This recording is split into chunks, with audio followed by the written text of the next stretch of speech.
no sia Ghana de shimai my mamunyira adwu mama kwa badiba peace 104.3 FM so and someone yensaka ya boabo no say Ghana this week and no any day eba abesomo and some ye day eba no benya bi etio okay 101.7 needs a 100.9 ka peace FM who was ship house abeka junction and cry. Hello FM ewo Kumasi na Rock FM wo atoye mantemu. Kasa fidie na doso ye namso Ghana ne amononia ne ye diadaroma ensem ema this way chocolate drink. Aye Ghana koko ne ye dia ye ede ayana wanumbi. Best point savings loans and the best assurance. Special ice natural mineral water ne drink sahudo ka wo benene.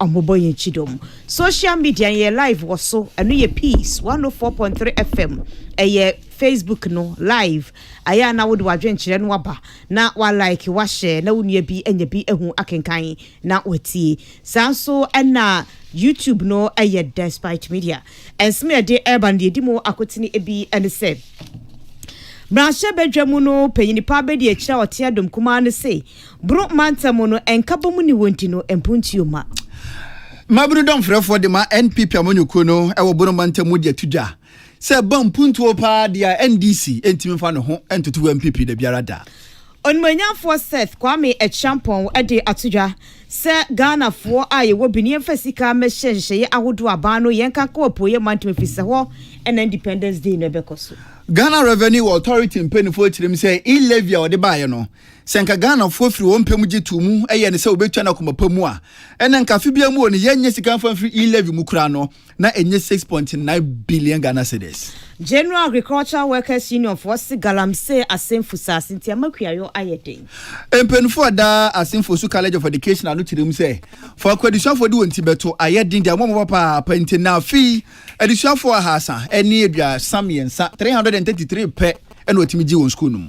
Yabeko na watchi mu ensema ebedi akotene no ebia na watchi mu no omampanyi na dudanko akufu ado enhyehyeye ekoso ema na bedi akire ma niema hudu ombeye wono begine mu abonto akansa mu no wodomo adi Penyina otu franka dia mati na manyoko NDC ebo apro ewo magane mu building Ghana to na watchi mu okopie mu ewo Savannah mantam no emu Orake no fori atadibre ya peja mu bra ya pamu ne soso afo hwesika sem so penyini bia kasa fa ho State of the Nation address Ghana man penyini kenkan wo kirem se ba ho ne dia so ye dia MPP yi adwuma se Amampanyi akufu ado kirem se afi obehwa ma bato emuda wo fan akoso amaye Omampanyi na watwi mu de tudwa wa bro kenkan State of the Nation address kirem se amaya etumpon ewa bibrem no Ghana ye ka ho bi se yendikan ya Wey any ensembi ene yede eba abesomo se Ghana this week asiebo medin edi akua ajewa akode emene Sadat Mohammed afensam no enchiremu eni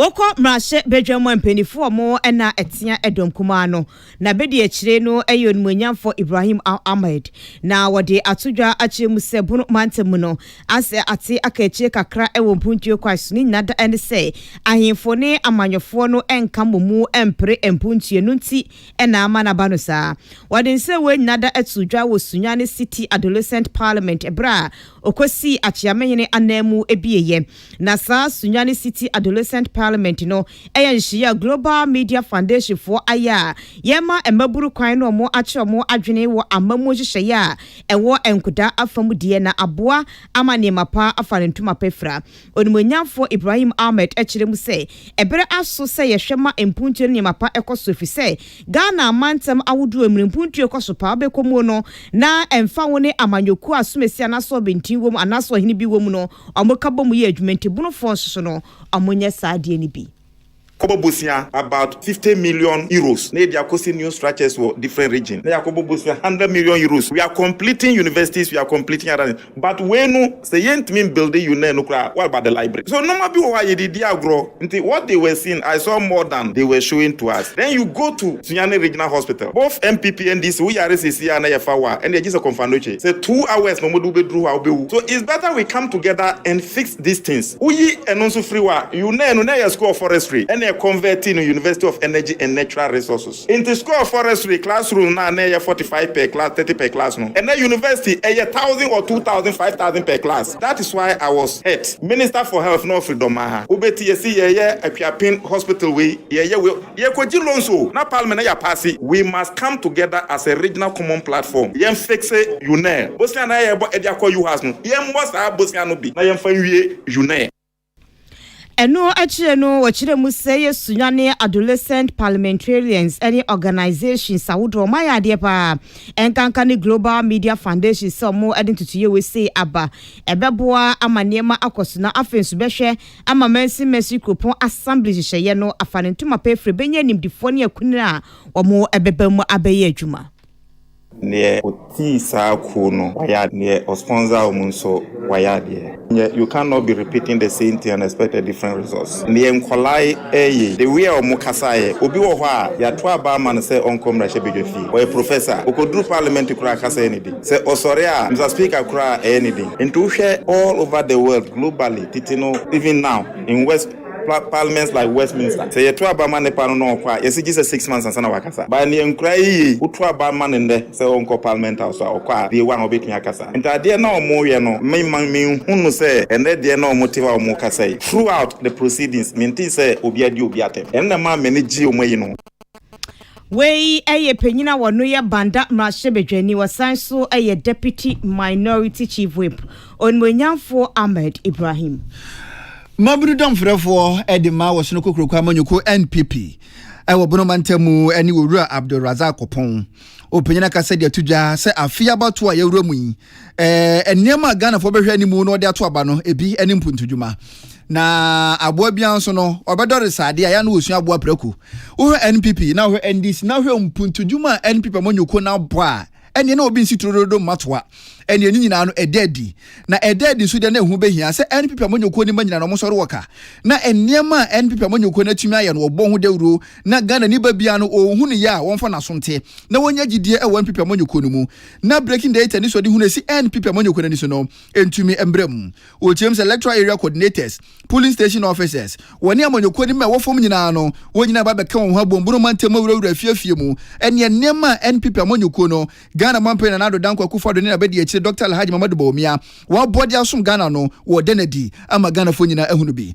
ne kwakra mu no na wo kire mu se wo hwe opanyini a wotu franka de ama NPP o mapanya be de akiri na nim hono mo ne Ghana fo kasa ye eni mpuntudwuma hodo a wahihye gukrata so se Ghana fo nya ne mugidie de Ghana bedwa hye ne so de be yadwuma no wo denedi na afa yanhwe opanyini a wotu franka de ama NDC e frisi ye boni din se ono ene betu franka de ama NDC e be si ne wo 24 economy free hono mo ntimi nkan hwebiem e kire se NDC amanyo kono mo ni nhye bia e de ma Ghana when nyama hudo bia wogina so no wasere Ghana for say want to aba from NPP Nema yem president Nana Dankwa Akufo-Addo ene Alhaji Dr. Mamadu Bawumia aye no I think say nema na ne yegina so e dey campaign in fact ani je se mewom ni say yawo every electoral area bia yawo electoral area coordinator polling station level obenya fie be say 30 and say 35 yawo polling station officer o me 5 yawo san obi to every house and you start house to house me gidi say e betima ya Nana Dankwa Akufo-Addo ne won sem bebre aka e bi e free SHS nema bebre in fact for the first time wan ka say wan train through Nana Dankwa Akufo-Addo ene Alhaji Dr. Mamadu Bawumia e dey aba so me dey me say this for elected don mama be say a year ago be see ne otimi fa de ba ko pa obetimi dia ye e de aboa Ghana magana atupon ye Alhaji Dr. Mamadu Bawumia na no ada wa ma ye policies ya wo de aba ye chese efi say sa policies ya de a eba ebetima aboa magana atupon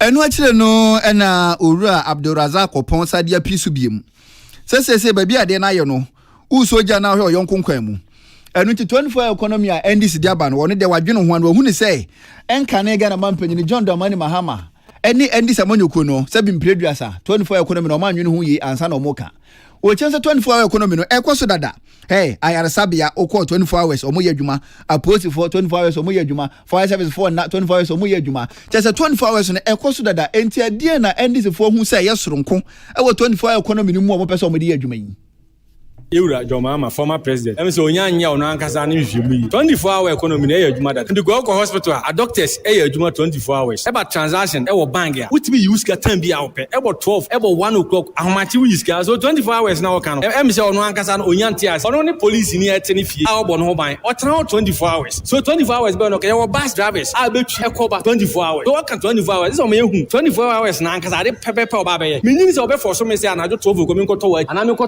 cocoa in free baby. Say, okay, say, what be market or the Mayinku? No, be other. What going to know, so Mammy Dijanan. So 24 hours, I think on Ancasan on Tiasi, now all can say.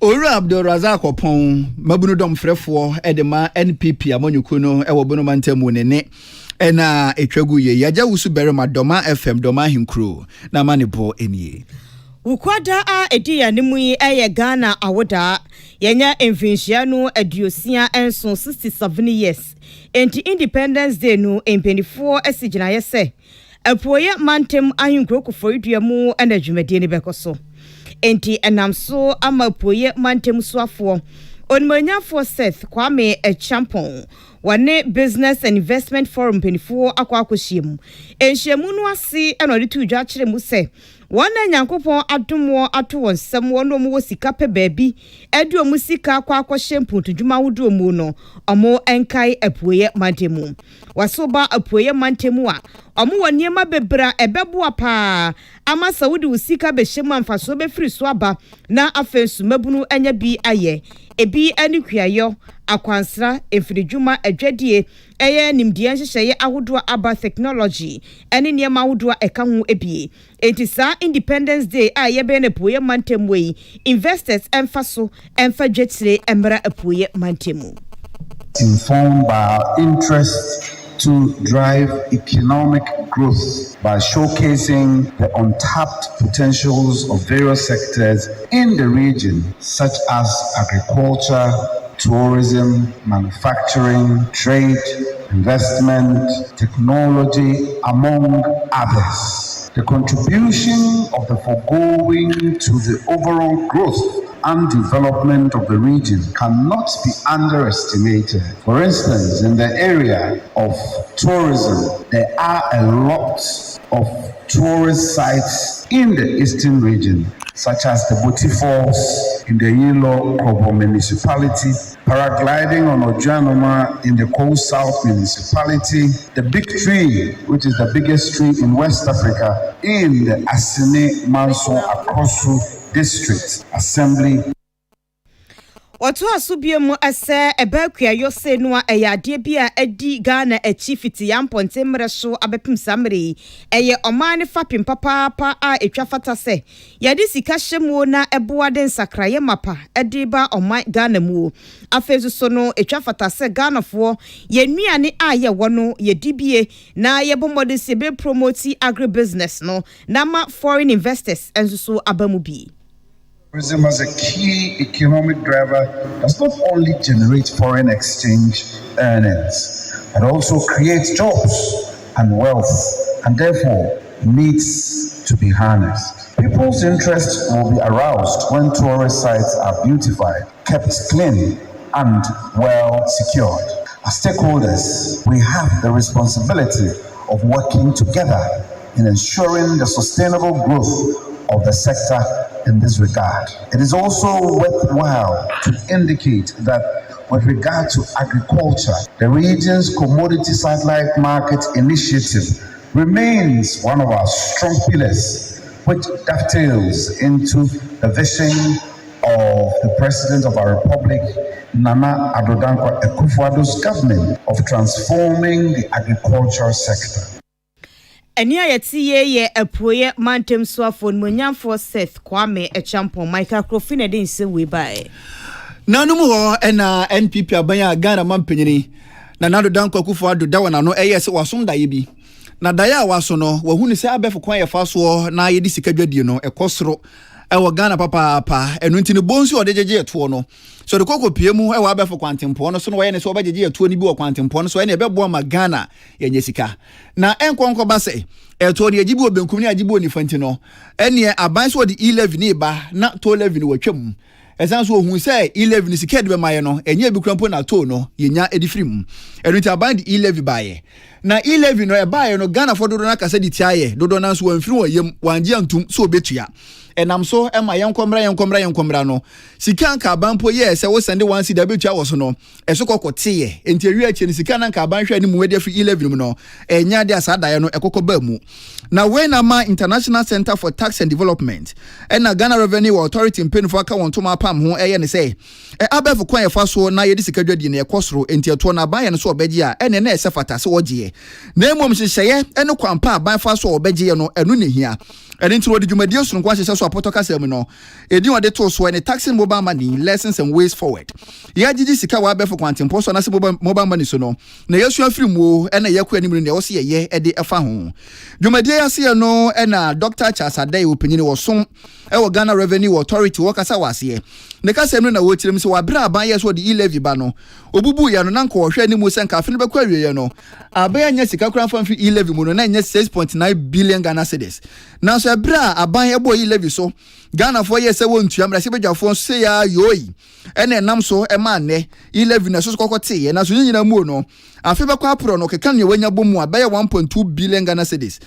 eni form de na so nhyeda nso ani eni ntidwumadi oda so se wo hwe hunu se e beboa na wanya kwampa obefa so e-levy no betimi agege na Ghana fo nyina afiri won yam na watua na aba no so nya sika edabo man no ho bra introduce mobile money tax mobile money e-levy kano na sha na say first America chire no na edim say na season abetumi amaye me mpem nsia na chire 6.9 billion and so sha no problem ne challenges ne amanfo anti ase yenti omokeke against say you know tax no mompe nti ase na ama nti ahya ase no yentimi anje ne na yebese ye no nti aban ati tax no and so yetimi aije be mpem let me think kan brofo kakra 600 million from it and afien so yanya mpem that's 1.2 billion from it.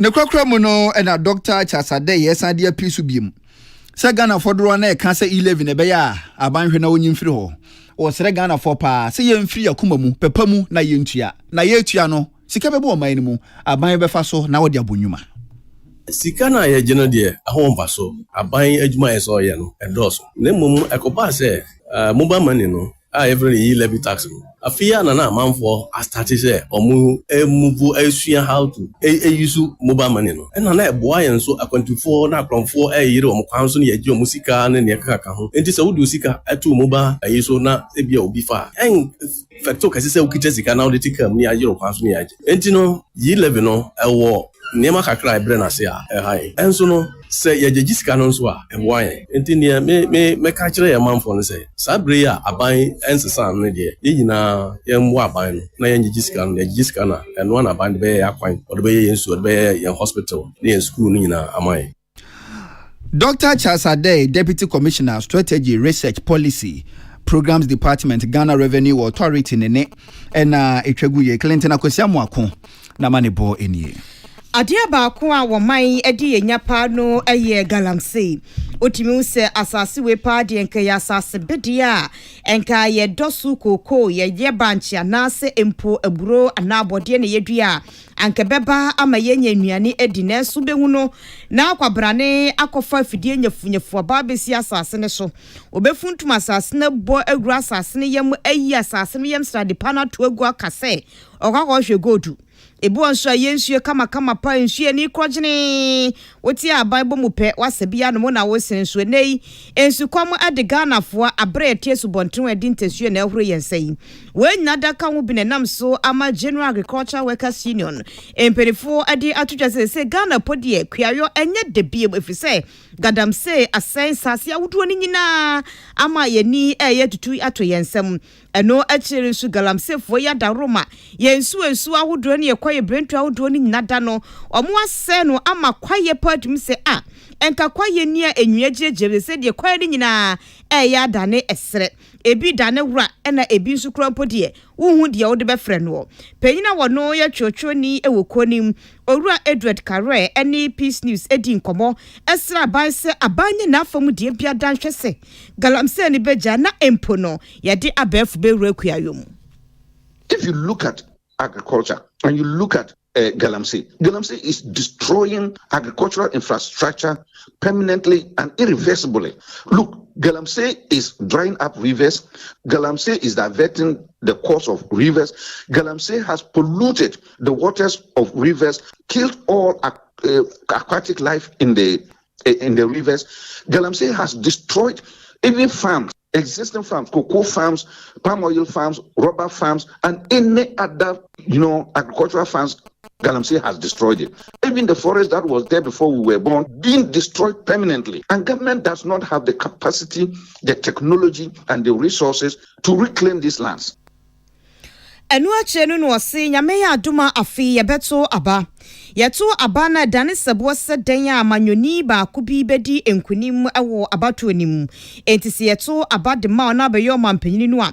We di adaroma wo sere wo senka ba yanka Galamsey asemo no. Fana asem hia papa anyesa Ghana dachi ankwa mabie no. Ye nya asasimpo na yado adidisu na campus ye nyansuanom.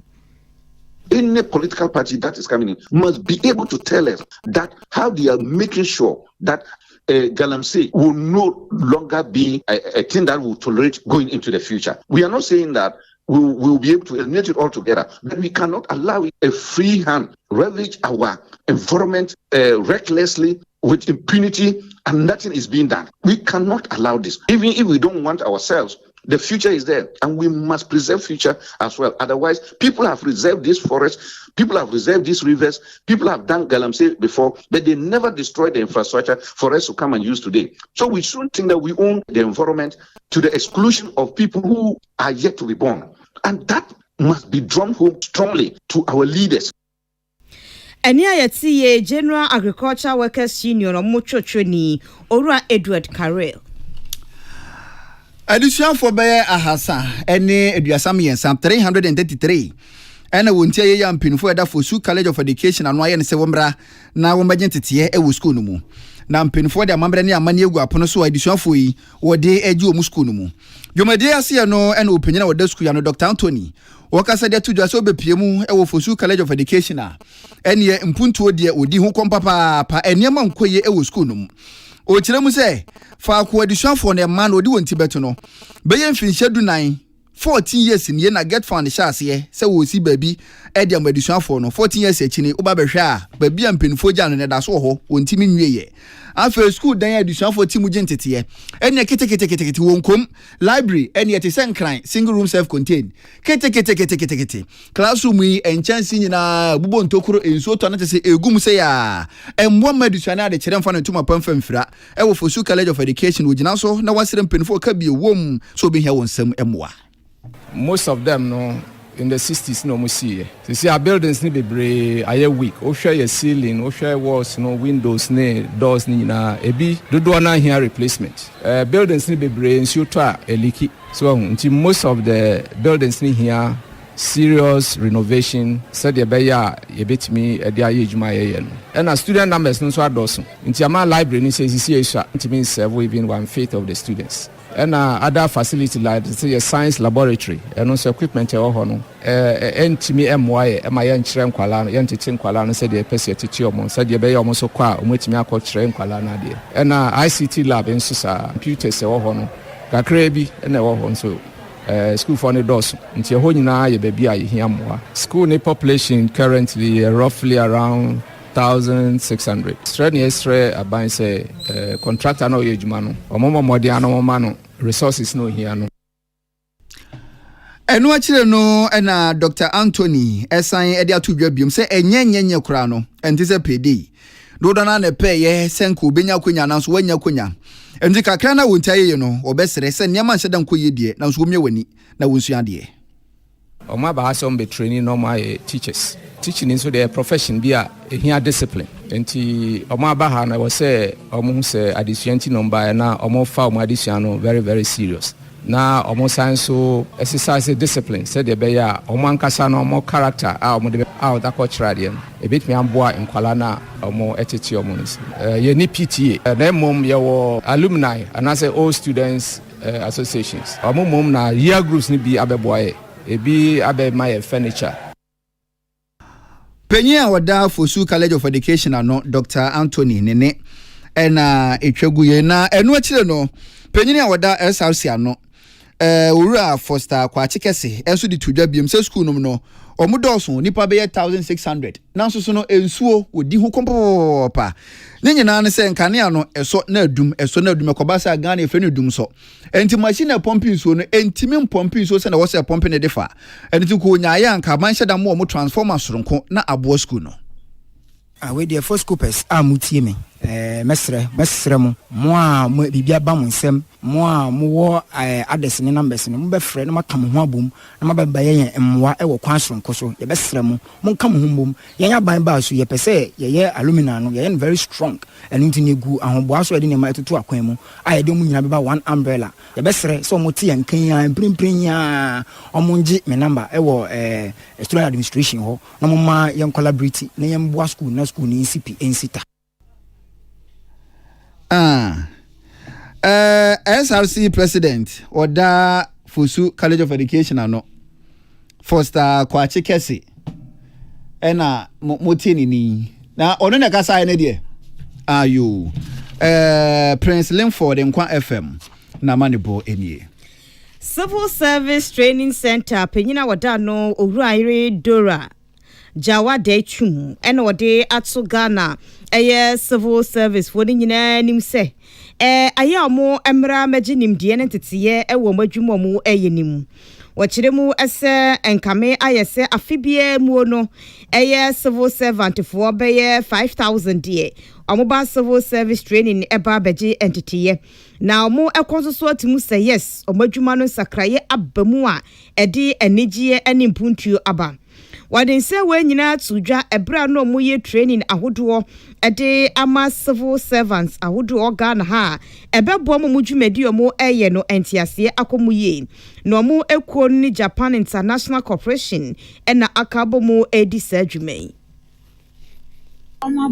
Omabuaye bebre na enja Ghana ha penso ebra omabuaye na ye start ya ye boy homode no se Sierra Leone Liberia fonso se yenso se ya bre ye hia momo akakra nti ye ne yekokko kire wo made na ne ye fenso ne se wie training na nye se wawie ye ma o ka se mepe se addition ya mesuen me ye se ni se me ko min officer na ya ba besra ye sra nso anya wo nkwa ne ye bisa wasemo ye bisa o panyinya kasa ena wa fefo wonamfo ena wonsonso a wo hwe wonso nti ye kan e wo subordinate say nzo ni pay ne modern bot say wo ho ani nti ni nyina mu na ebo say so bi kosua bibia na nani abre say ode be ye adwuma bibia ye training best ni 5000 na eno ana Japan International Corporation Agency mame a obesi omo anemu Owuraire Momoko Suzuki enso so ede ensem atudwa fa e-learning system ahodo a yede aba ebema nimdie hyehyeye akoye ebra wuti ufie na wusu agye agentete. We have supported developing the curriculums of the some of the trainings, and then these curriculums has become the core trainings of some of the for the civil servants to become to develop their careers. And then currently, our project has supported the e-learning system. So this will also expand the opportunities for the civil servants. Service officers who are in the remote areas to access these training programs and then learn from these curriculums.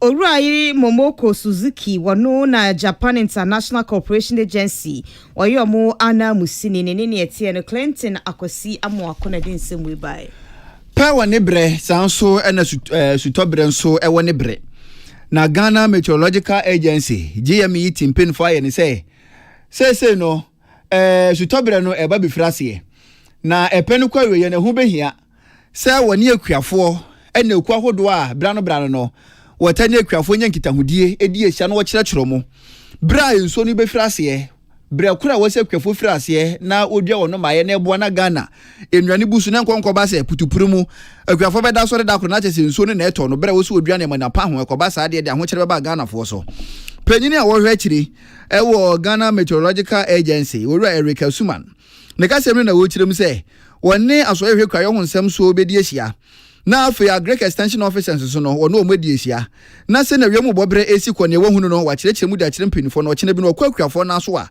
wɔhu kasa kyerɛ ne afutu a ɛwɔ sɛ wɔde ma akuafoɔ fi yɛn botae ne sɛ ɛbɛkɔ communities no mu ɛne at least the regional levels ne yɛne akuafoɔ minister of agric ɛne extension officers ɛne agric directors ɛdi nsawosoɔ ne yɛn mo pɔtɛn nsutɔyɛ ɛwɔ afiwe mu no sɛ na ebesi esi afa na ɔmo agyina so ɛde ɔnso atu akuafoɔ no ɛdɛn ɛfo nze kɔka na efiri hɔ bakora na ɛnam sɛ extension officers na ɔmo ne akuafoɔ no na ɛdi nsawosoɔ mpempi nti no ɔmo betumi aboa akyerɛkyerɛ mu na sɛ yɛyɛ nkyesɛn biara so wɔ mu a yɛbɛpɛ sɛ yɛbɛtoa ɔmo na yɛne ɔmo akɔdi ho nsawosoɔ na yɛakyerɛ mu na yɛba saa na sɛ yɛfa nsa na yɛka no ɛde yɛ adwuma a isusu sɛ ɛbɛboa yɛn farmers ne kokro mu no ɛne owura asuma na ɛsan kyerɛ mu biem sɛ okɔ akuafoɔ no na so a ɛne mantam bia no obɛkreti WhatsApp group ɛde ma akuafoɔ no ɛne extension officer wamba wɔn aso kora ɛne WhatsApp so bi wɔn sɛ kunkuro na wahu sɛ wɔkyena nso bɛtɔ anaasɛ mframa bɛbɔ na nso okɔ afuo mu wahu kora bɛfa so na waboaboa ho ɛde afa yɛayɛ ne sɛ afiwe mu region bia yɛpɛ sɛ yɛsɛte group call it WhatsApp group region bia yɛpɛ sɛ yɛnya WhatsApp group wɔ hɔ na saa WhatsApp group yi yɛnya nipa wɔ mu koraa ne ɛbɔtɛ no sɛ yɛbɛnya nipa baako 200 na sɛ 200 members na yɛ focus na yɛyusu no yɛde amɔɔmo ɛwɔ ɔmo level na sɛ ɛba ne saa ɔmo mfa nyɛ adwuma na ɔmo de yɛ adwuma a ɛbɛbɔ ɔmo bebree ɛsiane sɛ yɛ fertilizer na wɔkɔ akɔyɛ anaasɛ spray na wɔkɔ spray na sɛ wɔnhu sɛ ne nsuo tɔ bɛsi ayɛ saa da no a wobɛbɔ ka akɔtɔ aduro ɛda kɔ spray wɔ afuo na nsuo atɔ na ahohoro agu na wabɔ ka agu panyin a wɔhwɛ akyire sɛ panyin kwankyerɛfoɔ owura Reka Suman Ghana Meteorological Agency ne ɛna etwagu yɛ Prince Bafo Asamoah na ma ne bɔ enie yɛde madwenkyerɛ ni bi ɛtoa so a Alberta ɛyɛ Albert Johnson ɛse wɔhwɛ yɛ kamakama paa oblite kɔme ɛse NDC ni bibi ɔde bɛma Ghanafoɔ nti Ghanafoɔ yɛde ɔmampanyɛ akufo adoro ase sɛ Dr. Dacosta Boadwo abɔ ne din sɛ kwankyerɛfoɔ bɛ health insurance so Moko ɛnso se ɔhwɛ yɛn JDM engya ɛse wɔ so daeɛ no na ɛyɛ 24-hour economy no ɛhɔ no mu ɛdada nana akua moaboaten Esi breaking the 8 no possible omampanyin abedi akire woba ade record bi ensida eba besum Ghana for na Ken Rashid eso hwe free Tema New Town Bono region omo wini massively ede ama Dr. Mahmoud Baumia Co-Mensa Pilatu was say it is possible for Baumia so breaking 8 no and nchia ama lawyer Mike Okwe Jr. Dome Kwabenya ona siso mato aba ede amano ena akismi edifice hwibekwai was say if I have a dream of voting or say so daye say woto aba ede ama NPP ama yekonu a obesori na watiem or say I will not eat for 50 days and even share no onidi na je say the kokro tin kro de to aba no kra na bi kro anhwa Australia pobetwa atwen na teacher tepa enyina susu teacher kudwo tepa enyina susu o say NPP the most serious party ewo Ghana ha say ono so dia ode eba ye no Mila o say this year election is operation Mahama is not a choice for Ghanaians. Or see omampenyi dada Mahama onye your choice, onye Ghana for choice, or no so the other no. Ni sehwiyo so pani or see Ghana ebeye ye. Otu Daniel eso free Burkina Faso. Hey, Burkina Bay. You yada sa share wati why ade pa. Se Burkina bibia ye kama pa. Ese ku asefo asaje matum. Yizu so di ode ba walanyo akwetia. O say good evening master dad. O say Dr. Baumia ese yebo na baso pa no betimi aye Ghana year. Ono so ne dia wode eba na Isaac Davis ese wo hwe di free Australia Sydney Sydney e won mu no hwe ye edi free eba Oben Maxwell hwe di free Libya ye gina we se so ahome aba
Tune it in, turn it up, Peace FM, and rip off the knob. Jamaya huya akwaba yetu Ghana this week kasiyebono eswa. Na wachi muno wa mampenyi abedi eche Dr. Mahmoud Bawumia. Ewi kete no ko NPP amayiko no atena yemu. Edi koto mu enimu se afi aba yebeto no. Nani abre papa eni bre nsoja sambre nkwahye adane enso. Enti oburu nsuo ne ntem na nani ayekoko. Sese wono begina na chi no mo ahwe abonto ade amano campaign team wadan wadi manifesto team wadan wadi. Enti obi amra meye na dwuma se ebebo ama breaking the 8 no aye possible on munyafo se chairman sabonzo no na ye manifesto committee no chairman, because it is really a single purpose objective for all.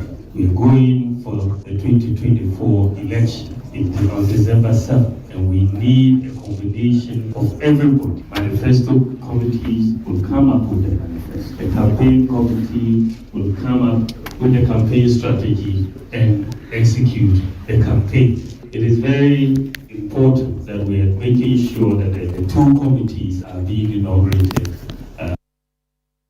Eni ayeti ye Ghana mampenya bedi eche MPP amayiko no Frank Kreni yewura Bawumia na Henry Akwasi Minkana dinsimwe bai. Enkane Ghana mampanyini John Dramani Mahama upanyini ena yetu Frank Adiama ND Samonyuku no. Na upanyini bwa pro wa maigane mwana wachwi mu koko pie mu ewo Savannah Mantam mu na odinani etire mu ewo Yagbon Wura Himfie na wabire kopie mu ewo Yagbon Wura Himfie Jakpa Palace no ena upanyini awojina Yagbon Wura nemu akasa Yagbon Wura Mandari Wura Alhaji Sedu Idi odi tuja se o mampanyini enkane Ghana mampanyini JDM oni opanyini onu sutu Franka ediama MPP Dr. Alhaji Mamadu Bomia obesere mpinfo mienu se sunjwe de hunya papa esan se sunjwe ni hono a o mampanyini onya baabi ensom enti obesere mpinfo mienu se wonhwe hunu se asunjwe de ebekoso atena Ghana mafensu gonjafo nyina no omojo mochita nyina betai JDM echi. All stakeholders must do their part to protect the peace of this country that we all love. We would like to sound a warning of caution to the referee, and that is the Electoral Commission, to the effect that they must remain neutral and work with both sides to ensure fairness in the elections. Opanyina ne etwagu ye opanyina wakasa de Yagbon Wura Mandari Wura Alhaji Sedu Idi neninie Nadia Donko na manibo eni na wotwi mu no de besom yen. Amampeyi na adodanko akufu adobosumi etwa mu no yensakraye ewo na soafo nim. Osoafo ohwe omaisi kasem soru akenofori ata wapamo no efiri ho.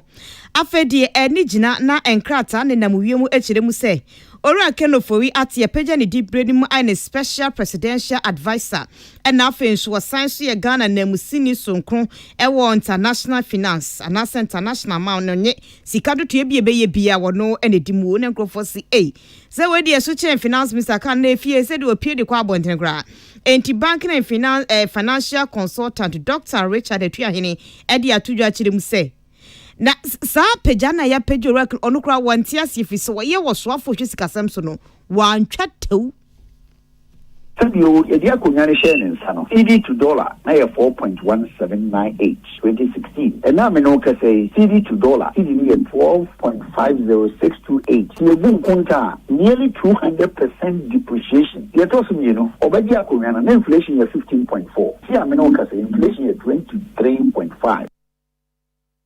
Wey aye Dr. Richmond Etuahene oyobi onimu de fasikasem ene krabia hyehye ahodo ho. Na watwi mu na Ghana mampanyini State of the Nation address o Ghana ye bobre ankasa no o mampanyini kenkan ye. Ne ka sem na wochirim se NPP aban a wono na nado danko akofo de wana no ene Ghana ahone de ho nsem no o masomu ye papa enu tini bresu ipa de dumso mfinhia nso ne yakini watwam. Between 2012 and early 2017, there was nothing more demoralizing than the phenomenon we called doomsday. It was symptomatic of a dysfunctional system, and it caused widespread depression amongst businesses and households. After that experience, my government was determined that doomsday would not be inflicted upon Ghana and Ghanaians. After that experience, my government was determined that doomsday would not be inflicted upon Ghana and Ghanaians under an MPP government. And watch no, I know one penny sadia piece of beam. Send a number of Sagana for Bekaya, now by no. The good for oil program be by, and also no, I'll swab a papa. Mr. Speaker, we have all heard about the Gold for Oil program. It's been explained, debated, and talked about. At this moment, all I want to say about it is that the Gold for Oil program has worked well and reduced significantly forex pressures on bulk energy storage, transportation, and bulk import, distribution, and export companies, and enabled them to negotiate more competitive premiums with suppliers.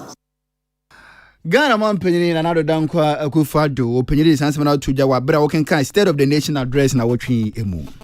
Ebrada no awona watwi mu eno mampanyi na Nadu Dankwa Akufo-Addo komra sebedwam de amamo hyehye a waye ewo afiwesem atudwa eno no eye amamra ne fa etoso aduosia enso 1992 Constitution Article 67 amampanyi echire mu se December de etoso nso wedane sebo se den a Ghana fo bekosenu akwakoto aba obewesa abato ne mu beda wa no mu fa na perepere ye aye adwuma.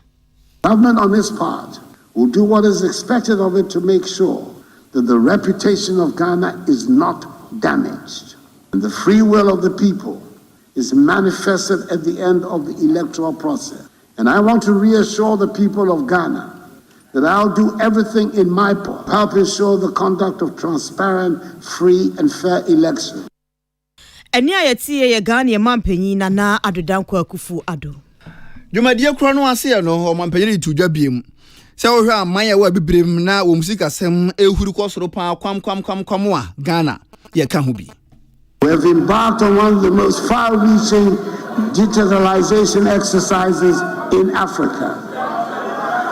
Up from the figure of 900,000 which we inherited when we came into office in 2017, we have thus far enrolled 17.6 million on the Ghana card, and therefore provided unique biometric identity to the majority of Ghanaians.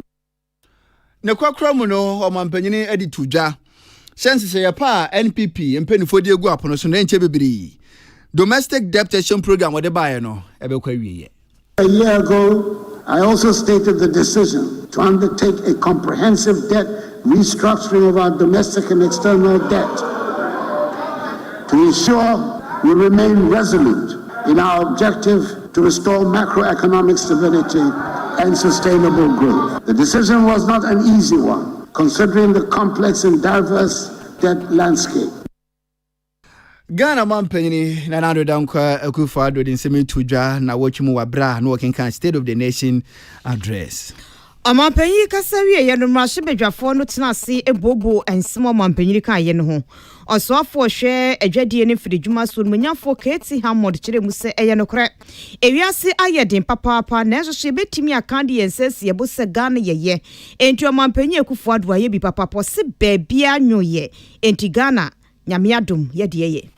Assembly show me the say ni say ni nyina no wa cheche ay kama anya yi yeah baby anuyo wan ko awoto ogura ofie anyo baby asa uzu ofie we nyina antisa o ketekete nti o man ni nyina no wontimi ga se bibia akoye but me catch you play sani e chiche no o hwe covid o hwe Ukraine ya kana da bia ni so no o mo nti ase nti o hey Ukraine hey ay covid on ti ase so o mo nti the effect yeah sadu we akofa ba ye sika ya mai oyaduma osika be na so do mai wantiasie onibonyafo Keti Hammond osoafo no na hwe adwadie ni fidijuma so ni nadam wo no edom kuma no ba no dani abedi echi onibonyafo Emmanuel Kofi Amaboa enso kasa di tudwa chemso mampanyina asem kan yese dumso wa twamwo anase abawie ne nya no kre enani nrai krampo no ebi esi. We are taking our time to address the issue of Dumso by number one, infusing in big generation, by making sure we bring in gas, by addressing the financial solution, by going through the upstream sector and making sure we bring gas projects. Then government came, instead of thanking John Mahama and the ND, they came and said, oh, the PPA were too expensive. We did take or pay. Today he mentioned AXA. AXA is take or pay. Today, guess what? Mary, they said it's so bad. Wei eye onumonyafo Emmanuel Kofi Amaboa wono na eye edom kuma no ba no deni abedi akire William Gentu ene Emmanuel Akole na den semwe film ahebedwen ba na wotwi Omampanyini kasa wieye no mrasebedwa fodoro na nso firase a na won so no wo kire won adwen na mpenifo bi kasa ye onumonyafo Bernard Ahiafo abedekwa hwe Ghana amamra ena mrasebedwa fie dwumadie so won opanyini ka ho bi ne kasa nu na wo kire mu se omampanyini se Attorney General any judgment debt bi na nam kwan so ba be 10 trillion Ghana cedis no kwa bo Ghana ho ba de free ho opanyi kire mu se Ghana no yenkase panyini twantro na so nse omampanyini kae no pa de omampanyini twantro. I have listened to the president on the aspect that the Attorney General has served the country 10 trillion. I must state that the president has engaged in an intellectual dishonesty.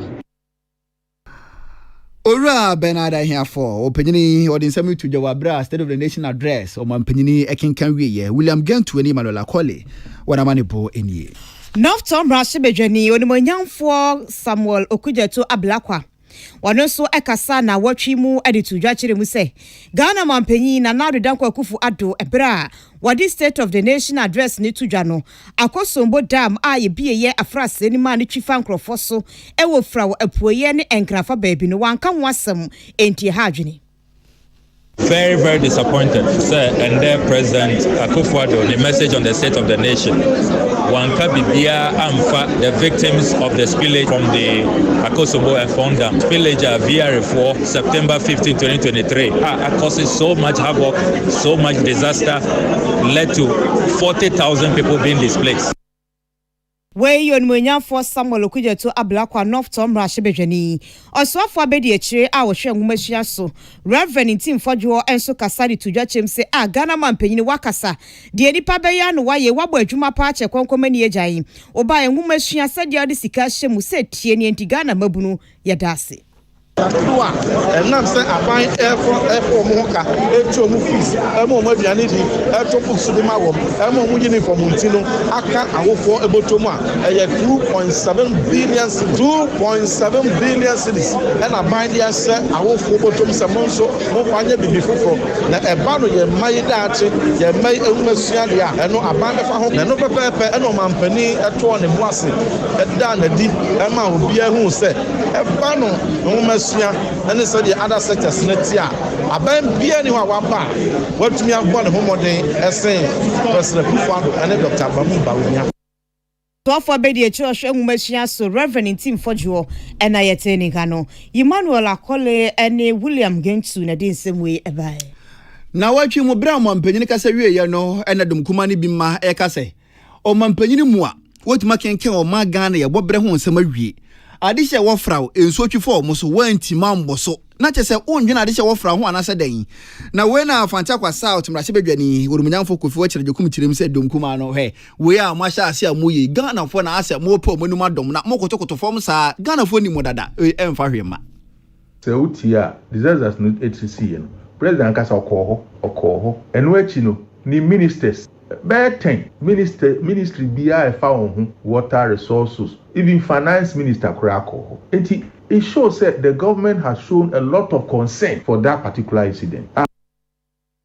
Orumanyamfo Kofi wachire ajikum fantia kwa south mrasebedwani nene enie William Gentu ene Emmanuel Akole wana manebo enie na aya ensem ahodo amampanyi Akufo-Addo kan ye no nimdifo ewo sikasemu so asase eka ho asem Reverend aya Dr. Richmond Akwasi etu ahene ono animude efa sika na afesu sika ede to bank ho shempa ode tudwa chem se inflation asemo amampanyi Akufo-Addo kan ye no ema Ghana fo ye mose ewo ho utie kasa no ene niama a wokae inflation aba down where I say GDP say emra ye dia konwema wo inflation is 15.4%. It is what inflation could do 54. Now wada roman kakranga raudi abedu 23.5. Enya dia esese ya bosi ni ya me ni je ho. It is a upeja ye free 15.4 and ali ye call ye kudru ye no. We Dr. Richmond Akwasi etu ahene Bayan finishami ensanie and proper sexual human rights and family values bill no ekodam na sebedwa fie se be ma ho kwan na be ma ne be ma ware anase oba na oba ware no na ye hwɛ ni musem na sebedwafo obegya tum anase wonji ntum na yenkomra no mra sebedwafo no ho about ogu tirim se nyaade obepene so na akato na bro na mra sebedwafo wonji ntum no ena opanyini ane wodadom kesena no mra sebedwafie urumanyamfo Alexander afenyo kisi pagya ne sɛ speaker mu asɛm ka ana speaker so urumanyamfo ka sɛ ɛna ɔse da bi o na obi ni sabi ɔyɛ bɛma na ɔse bɛma na ɔpɛ no akwakofa yɛchi nipa ne de ne koto ofia sesen media memfo aso ntia bɛya nipa no ɛbasa yɛntwe na so kakra. I'm not really making an application, which application would have to be subjected to a vote. I'm not making an application properly so-called. I am appealing to the chair that in the spirit of consensus building, as has always been part of our practice, I am appealing to to my colleagues through Mr. Speaker, that in view of the changes that have been introduced by the sponsors themselves, I feel inclined by that to do further amendment. Mr. Speaker, perhaps one of the reasons why my amendment and order on clause 12 failed was because it had not been advertised. Orumanyamfo Alexander afenyo Markins okasa wie ya na speaker say opanyini wa kyerɛ wadwen ensema de tudwa no so emudo nanso yemfa. Say aye. Those against say no. Honorable members, the ayes have it. The Human Sexual Rights and Family Values Bill 2021 is read the third time and passed.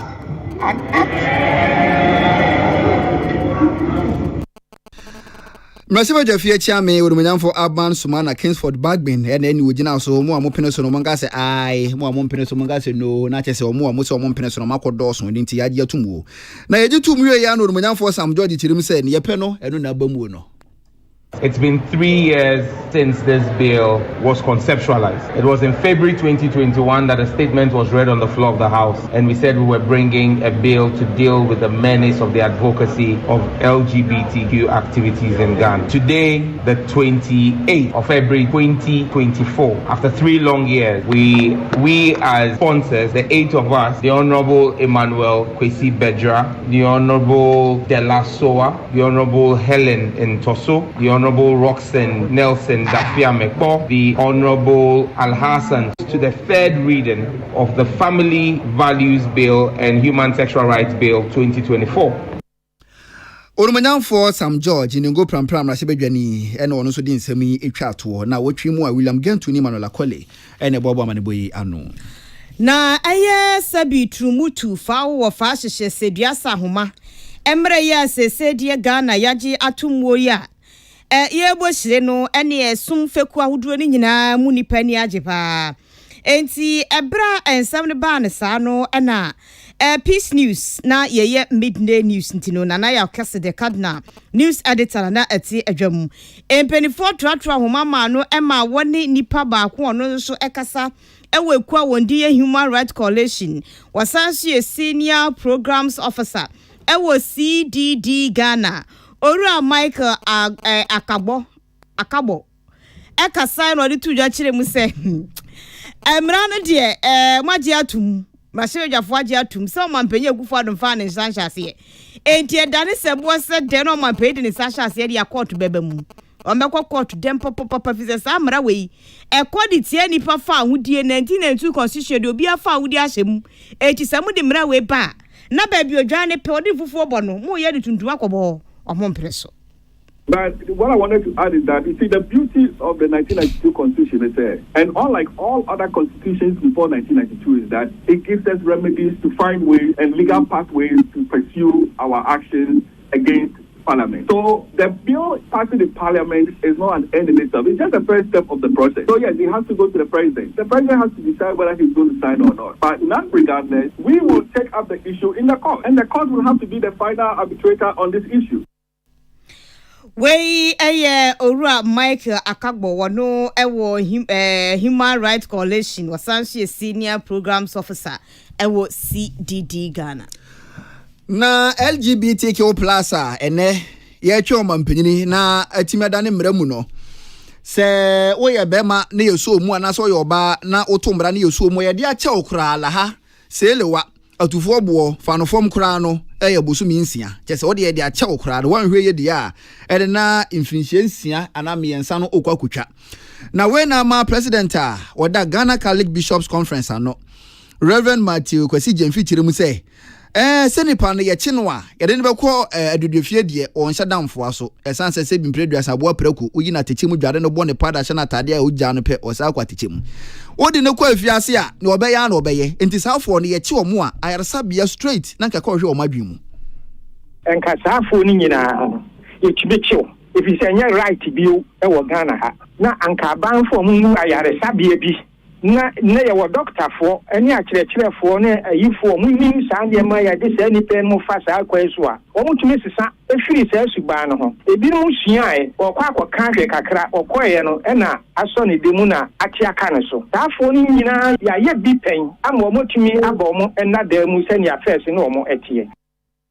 Reverend Matthew Kwasi Jemfi penyine ya wada Ghana Catholic Bishops Conference ano na wotwi mu wode ensam yi atuja na de sorry so no mrahye bedwam bra na watwi omuti omumu di dwumadie no apɛ na onumonyamfo Joseph Seusujo wise na eti adwamu eno behu se owura Emmanuel Kofi Amaboa apagya ne nsa wampagya ne nsa po so no se tiame na bedi akiri wonim se mrahye bedwam ase nyina esum kabisi ya dundum babia kane na dundum ama mikropu ma fire service for so momra ebia na bibia atimi asi enti sa dumso ya ye ka ho asemu yi eda so ho no mo na eyade bia ekos papa ma nkrofo krampo no wo mo eya ka elevators ahoduo bi mu a eni ya yenyan. As I speak, 5 and 6 floor, we have people stuck in. I just got the fire service to run in there. So it's important we know what is happening around us. The light is off, except for this chamber, and I don't want that to pretend. Some people are stuck in the lift. On the 5th and 6th floor. In fact, I just came in because we just got the fire service people to try to get them open the elevator. And it's very serious. And I think this house, before we continue doing business, we must know the crisis we face. Onumanyafo Emmanuel Kofi Amaboa ye deputy minority leader. Na no to ya pe no onumyanko Frank anodon presi Kofi utimi ha wani papa. Ye da sumu finhia 94 years wa Ghana ha.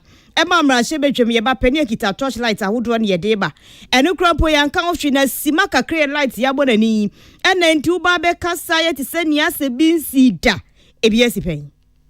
Friend is doing the right thing at the wrong time. With the greatest of respect, I am just coming from the office. I didn't experience that. I don't doubt you do. But however, Honorable Boa, on such an occasion, the first point of call is the marshal office. Yeah, so if you have done that, let's all as leadership continue to ensure the needful is done. No, that's what we should do. We yon for Frank anodon pre no aye.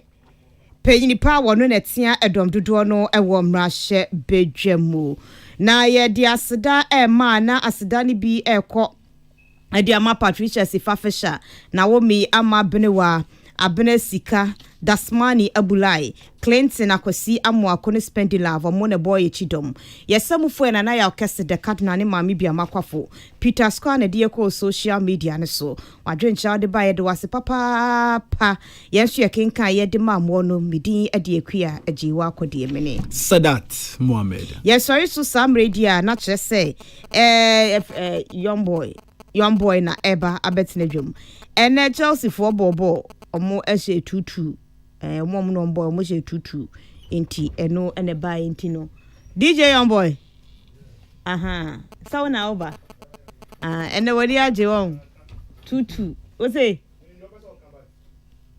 menka na me aduma wo kira no bonus kontumra etu ayi wo Stama usi good evening baby I will be amechia o